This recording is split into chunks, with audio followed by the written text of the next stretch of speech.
Welcome to HR live news. Sri Sathya Sai జిల్లా మడకశిర మండలం గౌడనహల్లి పంచాయతీ జన్మానపల్లి గ్రామంలో వెలిసిన శ్రీ లక్ష్మీ నిడి మామిడమ్మ దేవి 38వ వార్షికోత్సవ సందర్భంగా ఆరాధ్య మెలోడీస్ వారి ఆధ్వర్యంలో భక్తి పాటలు మరియు నటరాజ నృత్యాలయం బృందం వారి చేత భరతనాట్యం కార్యక్రమం నిర్వహించడం జరిగింది. ఈ కార్యక్రమంలో గ్రామస్తులు భక్తులు పాల్గొని భక్తి పాటలు ఆలకించి భరతనాట్యంను వీక్షించారు.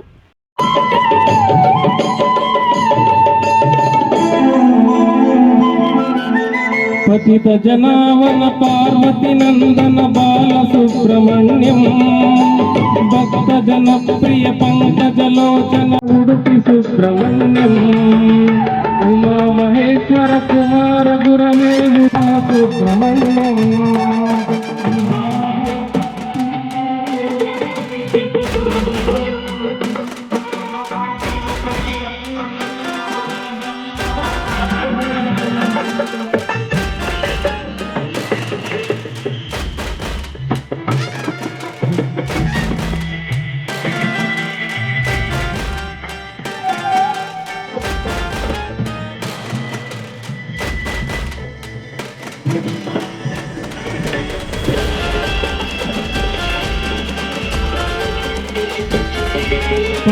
మలేక ప్రణవ స్వరూప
శాంతం